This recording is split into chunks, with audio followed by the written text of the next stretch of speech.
Yo, what is going on, everyone? My name is Nick, or the Notorious Fantasy, and in today's video, we're going to be doing a 10-team half PPR mock draft from the first overall spot using Sleeper. The roster positions for today's mock are to be 1 quarterback, 2 running backs, 2 wide receivers, a tight end, 2 flexes, a kicker, defense, and 5 bench spots. But before we could get on into this mock draft, I would like to ask that if you guys are new to the channel and you do end up enjoying today's video, that you please make sure to hit that subscribe button down below. And while you're down there, whether you are new to the channel or not, please make sure that you do leave a like on today's video. It would help me out a ton. So without further ado, let's get into this 10-team half PPR mock draft from the first overall spot using Sleeper, whether it is full or half PPR. To me, the 101 is going to be Ja'Marr Chase. Now, if you are in a standard league, I am probably going to go with either Saquon or Bijan Robinson in a standard league, but in full or half PPR, I'm going to go with Ja'Marr Chase. I genuinely just believe that Ja'Marr Chase is the safest bet at the 101.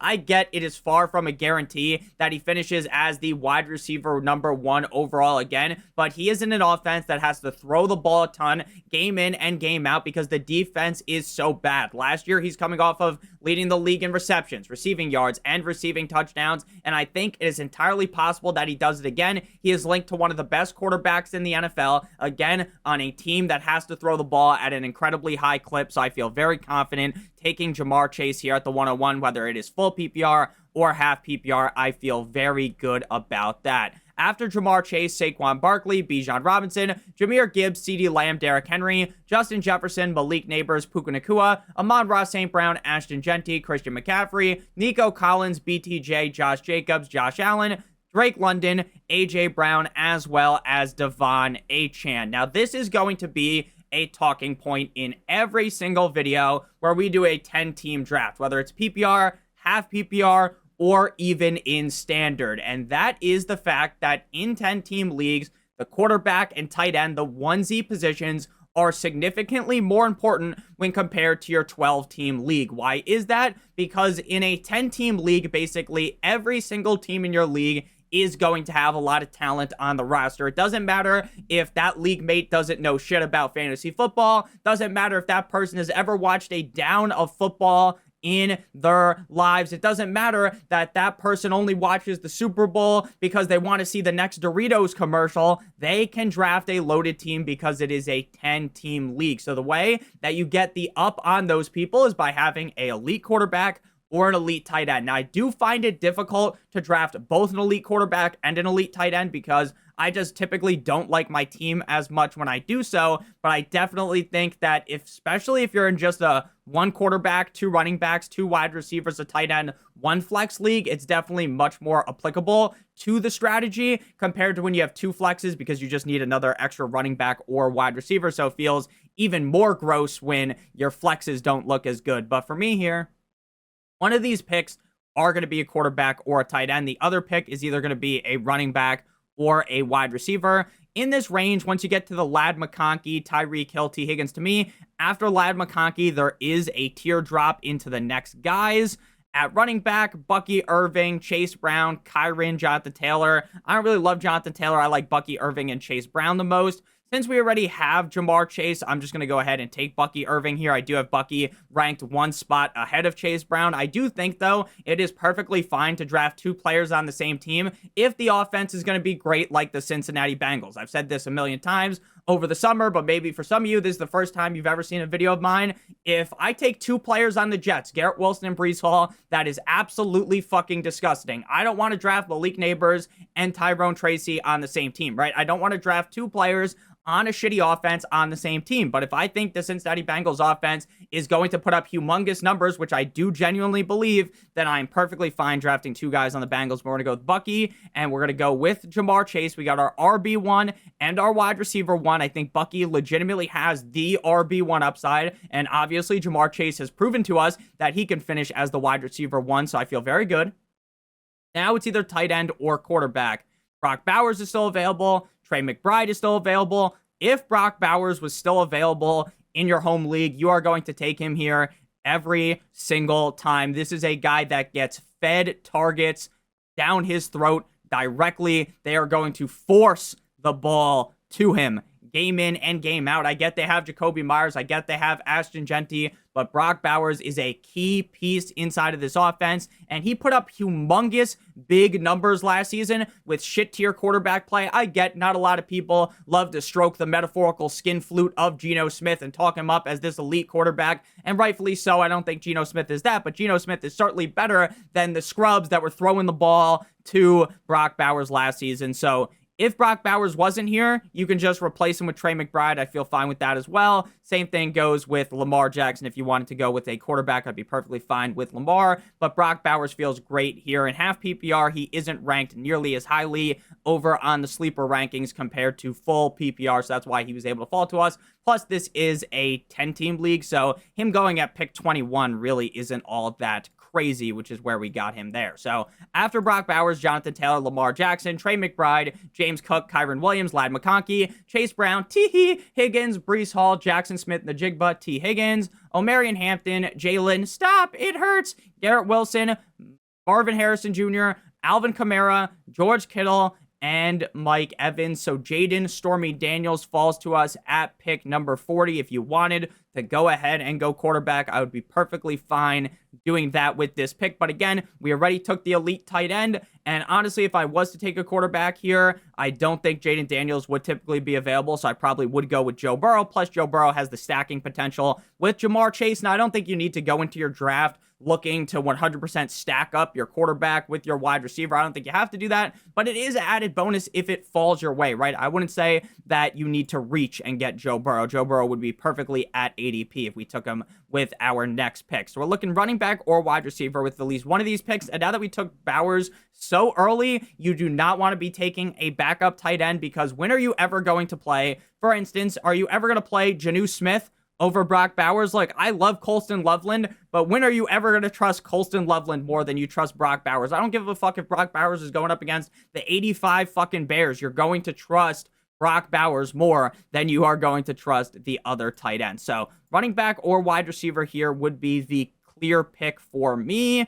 Kenneth Walker is a guy that to me has league winner written all over him, but there is talks about getting Zach Charbonnet the ball more. There is also the clear wart in the profile of Kenneth Walker, that is injury risk. And with them talking up more Zach Charbonnet, I'm not as on board with Kenneth Walker. What I will say, though, is if you took Kenneth Walker here, I am not going to judge you. And again, I do try to treat these drafts like they're my home league, right? I've done so many mock drafts.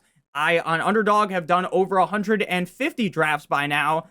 I have taken some Kenneth Walker. While there are reasons to worry, in my opinion, I think this guy is going to be putting defenses in the fucking figure four this season because of the scheme that Clint Kubiak runs. I think Kenneth Walker is going to go absolutely nuclear, but there's the injury risk and there's the Zach Charbonnet risk, which to me kind of makes me stay away from him. I prefer a guy like Travion Henderson, and I have Chuba Hubbard, I believe, ranked ahead of him, and maybe James Conner as well, but because I try to do different things in every draft, and I'm not going to say that I'm going to be 100% right with every single take, right? Because if Kenneth Walker stays healthy, the guy could easily be legitimately a top 3 running back in fantasy football. So this time we will take Kenneth Walker, because I don't want to leave all my fantasy drafts. If I'm doing 10 leagues, then I definitely want to have Kenneth Walker one of them. Now, if you are just in one fantasy league, right?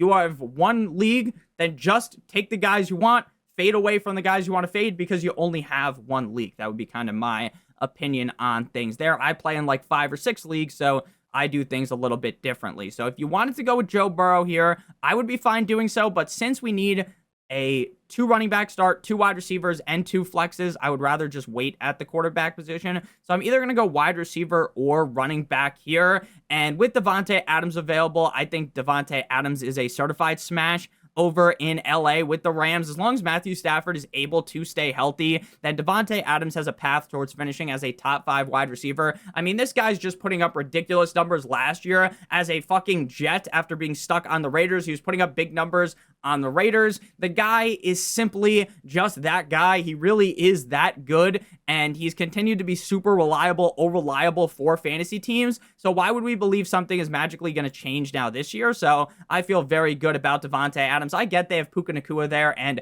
I love Puka Nacua. That's a guy that sees a bazillion targets every single game. But Davante Adams doesn't need that crazy target share to be valuable in fantasy football. He scores a lot of touchdowns. He is going to be a guy that is a very safe bet for Stafford to throw a one-on-one ball inside of the red zone. And I think Davante Adams is going to score a lot of touchdowns. Puka also doesn't need touchdowns, right? This guy has scored not that many touchdowns over his 2-year NFL career and has been absolutely elite for fantasy football. If you had him after Davante Adams, DJ Moore, Terry McLaurin, Jaden Stormy Daniels, DK Metcalf, James Conner, Devontae Smith, Joe Burrow, Joe Shiesty, Cortland Sutton, Sam Laporta, Rashee Rice, RJ Harvey, Chuba Hubbard, Tet McMillan, Pat Mahomes, Travion Henderson, David Montgomery, Zay Flowers, as well as Isaiah Pacheco. Things are looking good here. We didn't end up seeing Joe Burrow fall to us, but that's fine. I definitely did not expect that to happen, and I'm perfectly fine waiting on the quarterback position. Looking at the running backs, it kind of is almost a wasteland at this point in the draft. Now, there's definitely running backs that I like, but in terms of paying the 6th-round draft capital in a 10-team league at pick number 60, it just doesn't feel right. Terry McLaurin still has not signed a new contract. He didn't play on Saturday. Who fucking knows how this is going to play out? And frankly, to me, why play the guessing game? Why even bother drafting him at a discount? Because sure, if you're in a 12-team league and he's your wide receiver 4 because no one wants to take him, sure. But last year, the only reason why he finished as well as he did was because he scored so many touchdowns, and I just don't project that to happen again in Washington. So I think that he is just a bad pick. Joe Mixon, I also think he's a bad pick. I think that Joe Mixon could easily miss the first 4 or 5 games of the season. He could be ready for week 1, but they're just doing everything possible for him. It just doesn't seem right. Pat Mahomes going inside the 6th round to me is just kind of the pick where you're like, oh, I need a quarterback. Let me draft who I think the best quarterback in the NFL is. And honestly, I do think Patrick Mahomes is still the best quarterback in the NFL, but that doesn't mean that I want to be drafting him inside of the 6th round because I think there's a lot of other quarterbacks that will end up outscoring him. So now we're up on the clock here, and it's going to be either wide receiver or running back. Once you're in the range like Baker, Bo Nix, I'm perfectly fine waiting. Right? Team 2 doesn't have a quarterback. Team 3, 4, 5, 6, 7, 8 do. So team 9, 10, 2, and 3 do not have one. 2 and 1. So 4 teams don't have a quarterback. 6 teams do. I am fine waiting at quarterback. So it's either going to be running back or wide receiver here. And to me, it just kind of feels like a spot where you want to be picking up some wide receivers. Xavier Worthy, I think Xavier Worthy is a talented player, but his efficiency metrics truly push me away, as well as the fact that Rashee Rice is going to be back with the team, and that does concern me. So to me, it would be either George Pickens, Calvin Ridley, Rome Odunze. You can even argue now at this point that you should be taking a Emeka Egbuka here, but this is a 10-team league, and by the time we get back up at like pick 80, it is plausible that he would be available in a 12-team league at pick 80. But we'll just end up waiting for him, so we're going to go ahead and just take the best wide receivers available. To me, that would go ahead and be George Pickens. I just love George Pickens in Dallas. I talked about him in last night's video where we talked about my 10 must-have players. I understand that if you had George Pickens when he was in Pittsburgh, your hair turned gray. You were very frustrated. You never really knew when to start him. He'd have a really hot performance, and then he'd go ice cold. He was chilling with Sid in the fucking Ice Age, but now I truly do believe that in Dallas with a defense I think might end up very much underperforming, where they're going to have to throw the ball a ton. I think this is a great spot for George Pickens to have a great year. And then for me, it would be Calvin Ridley, Jalen Waddle, Rome Odunze. You can even take Diggs. Like, I'm fine reaching on Diggs. I love Stephon Diggs this year. I saw a draft last night where Stephon Diggs, it was a $3,000 draft, went at pick 55 or 65, which to me seems much smarter than where he's going right now. But again, you typically can wait because for some reason people are just diminishing Stephon Diggs, even though everyone was given the Gawk 9,000 special to him last year in Houston, where he wasn't even the lead wide receiver, but he did perform very well when healthy there. Slick Ricky Pearsall is going to be screaming up draft boards as well. So you know what? We're just going to go ahead and potentially reach here and take Emeka Egbuka. I know, Nick, this is a draft against AI, so they might have let him fall to you because I try to take things as serious as possible, right? Travion Henderson is not going to go at pick 56 in a lot of leagues. He might even go as high as the 4th round in a 10-team league. So we're going to get Egbuka here. Emeka Egbuka reeks of upside. This is a Tampa Bay Buccaneers offense that was absolutely slinging cock last season, absolutely putting defenses in the gutter, and I think they're to do the same thing this year. No Chris Godwin to start off the year. I feel real nicey about Emeka Egbuka, a guy that absolutely jumps out the screen when you watch his tape at The Ohio State University. After Emeka Egbuka, TJ Hawkinson, Joe Mixon, Xavier Worthy, Travis Hunter, Travis Kelce, Jamison Williams, Aaron Jones, DeAndre Swift, Tony Pollard, Baker Mayfield, Calvin Ridley. Then we see Caleb Johnson, Quinshon Judkins. I want a bad bitch. Jordan Addison Ray, Jalen waddled away, waddle, Rome Odunze, Tyrone Tracy, and Big Dick Bo Nix. Before we make our final picks of this draft, I would like to give you guys a quick word for our friends and our partner over at Underdog. If you're brand new to Underdog and sign up using promo code Notorious, or by clicking on the link in the video description, you receive a free pick plus a first-time deposit offer of up to $1,000 in bonus funds, as well as receiving my draft guide sent to your email the very next day, the email you used to sign up for Underdog with. If you're like, Nick, what is Underdog? It is the best place to do best ball fantasy football drafts. You're like, Nick, what is best ball? It's the best part about fantasy football. It's the draft, and that's it. There's no waivers, no trades, no in-season management. Underdog automatically puts the highest scores into your lineup at the end of every single week. Their biggest tournament, Best Ball Mania, $15 million in total prizes, $25 to enter, $1 million to second place, $2 million to first place, $100,000 to the regular season winner. They also have smaller contests like the Puppy, $5 to enter with $100,000 to first place, I believe. So make sure you guys check that out. Promo code Notorious, or by clicking on the link in the video description. So now we kind of have to start to pick up the scraps at the running back position before things go absolutely rogue and there is not a single soul that we remotely want.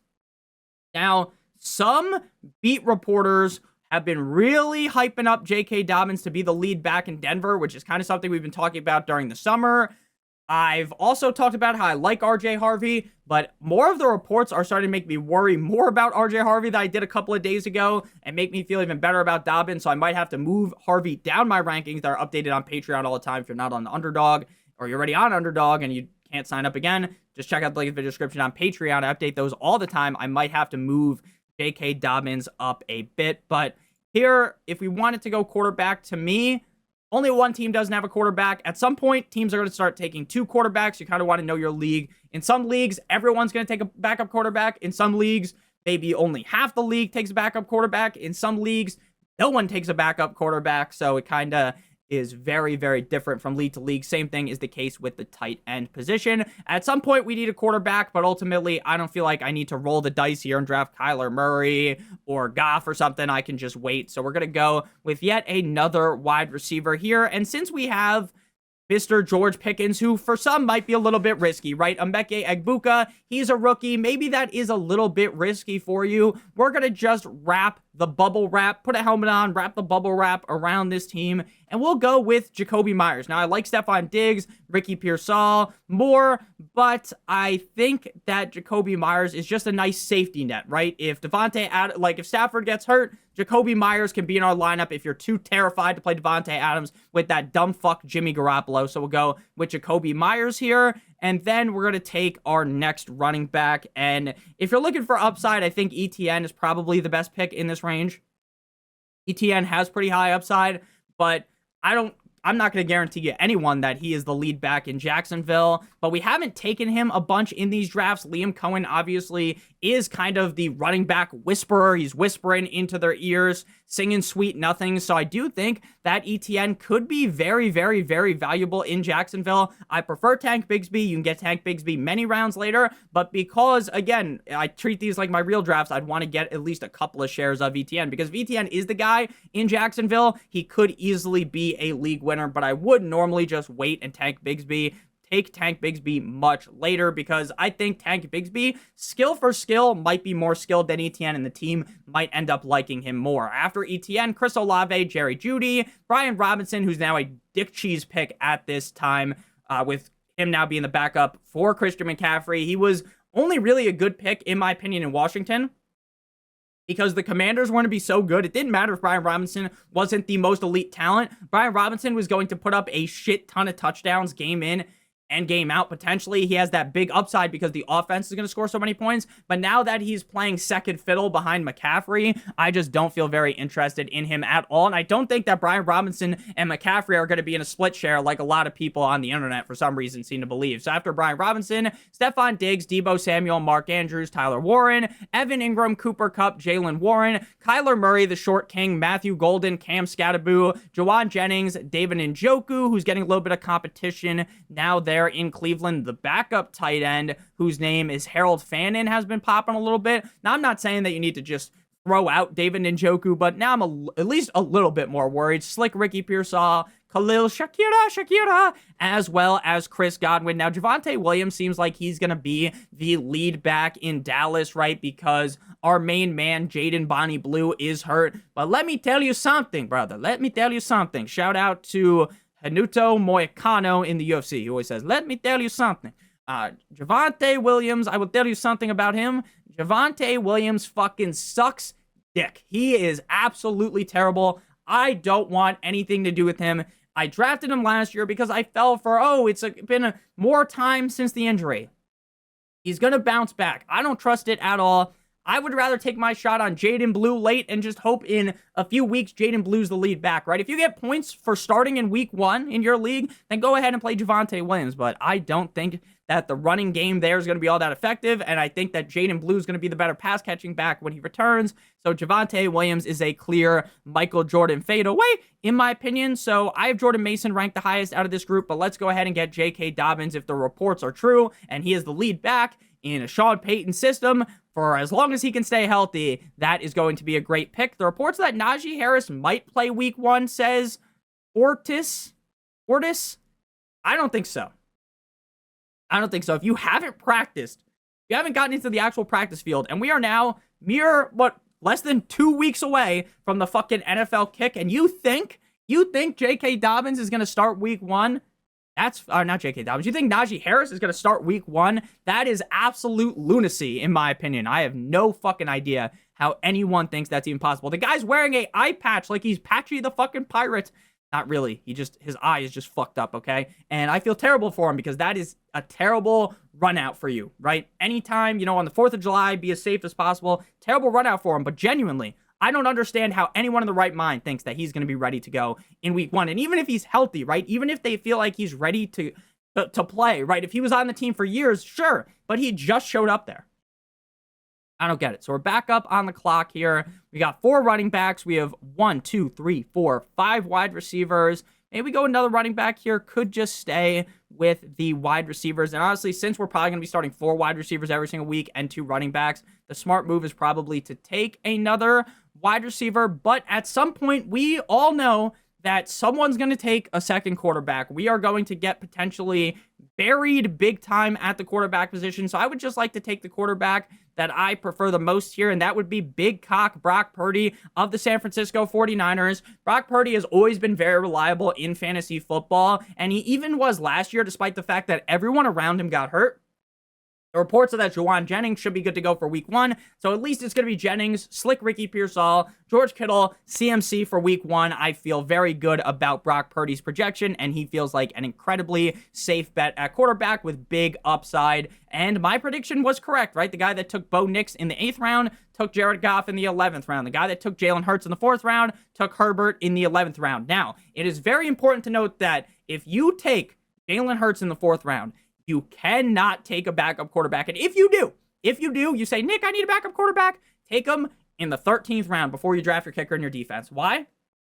Because when are you ever going to play Justin Herbert over Jalen Hurts? When are you ever going to do that? The answer is you are never going to do that. You are never going to be like, no matter what the fuck the matchup is, you're never starting Herbert over Jalen Hurts. I can assure you of that. And you're assuming that Jalen Hurts is going to smash, right? If you draft him in the 4th round, you're not assuming that Jalen Hurts is going to be meh. You're expecting Jalen Hurts to potentially be the quarterback 1. So taking a backup to me really, really hurts your team. So after Brock Purdy, Jared Goff, Javonte Williams, Jaden, Riley Reed, Jason, Numbers Mason, what do they mean? Jordan Mason, Tucker Kraft Mac and Cheese, Justin Herbert the Pervert, Zach Charbonnet, Colston Loveland, Keon Coleman, Josh Downs, Ramondre Stevenson, Michael Pittman, Najee Harris, Darnell, here comes the Mooney, Janu Smith. If Darnell Mooney was healthy, I don't know why we haven't really heard too much about the situation. Once they say he's healthy, he's going to move up my rankings, but with him being week to week, to me, that kind of feels like he's in danger. I am the danger to potentially miss week 1. Janu Smith, Jaden Higgins, then we see CJ Stroud as well as Brandon Ayuk. This is a team where if you don't love Purdy, I'm fine taking a backup quarterback with Purdy, but I like Purdy a lot, so I don't feel the need to do that. We're going to close the draft out with a wide receiver and running back, then draft our kicker and our defense. I love Shaheed. I love Keenan Allen. I like Joshua Palmer, Dante Thornton. Dante Thornton has looked very good in preseason, but we already have Jacoby Myers, so I don't really feel the need to draft 2 guys on the fucking Raiders. Even if there were 2 later picks, DeMario Douglas has been popping. But let's get Keenan Allen. Keenan Allen was the definition of boom or bust last year. The guy was either dropping Rampage Jackson-level haymakers to a grounded opponent, or he was dropping fewer than 10 points and you wanted to just crawl into your bed and cry yourself to sleep because you played Keenan Allen. But I think things will be a little bit better in LA with the Superchargers for Keenan. And then we're going to close things out with the running back. You could just solidify the whole entire Jacksonville Jaguars backfield, draft Bigsby and ETN. But I don't like to wrap 17,000 condoms around my team. For this team, we're just hoping ETN's the guy. If he's not, it is what it is. We're going to draft another running back here. I love Tajay Spears. I'm going to take Ja'Cory Prosky Moret. His ADP is going to keep going up. But if you're drafting today or this week, people might not catch on yet, but eventually they will. I don't think it's super realistic that he would go here. So if you're like, Nick, there's no way you could get him here, then I would have just taken like Braylon Allen or Austin Eckler or Nick Chubb, someone like that. Jerome Ford, Dylan Sampson would be fine as well. But we got Bill Nye, the science guy. Now, he has been banged up a bit, but he also didn't participate in the preseason finale, resting with all the starters. So is it more the injury? Is it more they view him as the starter? We shall see, but frankly, in the 13th round, it's worth the shot. After JCM, Bill Nye, the science guy, Little Bill, we see Austin Eckler, his teammate, Dalton Kincaid, Dak Prescott, Tank Bigsby, Caleb Williams, Jaden Bonnie Blue, Drizzy Drake May. Actually, Drizzy Drake London. We need a Draco May is what we call him. Rashid Shaheed. I'm Shaheed. Rashid Shaheed. Kyle Pitts. Bunch of kickers. Bunch of defenses. We're going to take our kicker first, which is going to be Cam Little, the GOAT from the Jaguars. And then the man that hit 70-yard field goal. And then we're going to take a defense. For defenses, you want to take a defense playing a not-so-hot opponent in week 1. I don't care that you might want to sit every single week with the same defense. The reason why I don't care about that is because there's going to be like 1 or 2 defenses every year that you can actually do that with. For defenses, what you want to do is find a defense playing a not-so-hot opponent week 1. Then after week 1, if they have a hard opponent week 2, you drop them like it's hot and find a new defense. I make defense to stream videos every single week during the regular season. I already made my defenses to draft video that predominantly talks about the Rams as the best defense to stream. They play up against the Texans in week 1, who have a dog shit offensive line. Then they play up against Cam Ward and the Titans in week number 2 in his second ever NFL start. So the Rams defense are my favorite to pick. I like the Jets, the Cardinals as well. And guess what? If you didn't follow my advice and you drafted a defense and now you're nervous, there will be a defenses to stream video coming up next week or the week after. Right before the season starts, I will be talking about defenses to stream, and every single week on the channel, we'll be talking about my defenses to stream to win your week. I think it gives you a very large jump up on your opponent who's just sitting there with the same defense every week. And because, again, even a defense like the Broncos, they're great, right? Shout out Tony the Tiger. They're amazing, but they're going to run into buzzsaw offenses, and they are going to potentially struggle. So our team is Big Cock Brock Purdy, Bucky Irving, Kenneth Walker, Jamar Chase, Devontae Adams, Brock Bowers, George Pickens, Emeka Egbuka, Cam Little, the LA Rams, Jacoby Myers, Travis Etienne, J.K. Dobbins, Keenan Allen, and JCM, Bill Nye, the science guys. Thank you guys all so much for watching. If you ended up enjoying, make sure you guys hit that subscribe button down below like it owes you some money. Leave a like on today's video. It help me out a ton. If you want to follow me on Twitter or X, please do so at NotoriousFantasy. Check out Underdog, link in the video description, or get my rankings linked down below as well over on Patreon. $12.50. I love you long time. Hope you have a great one. And as always, good boy.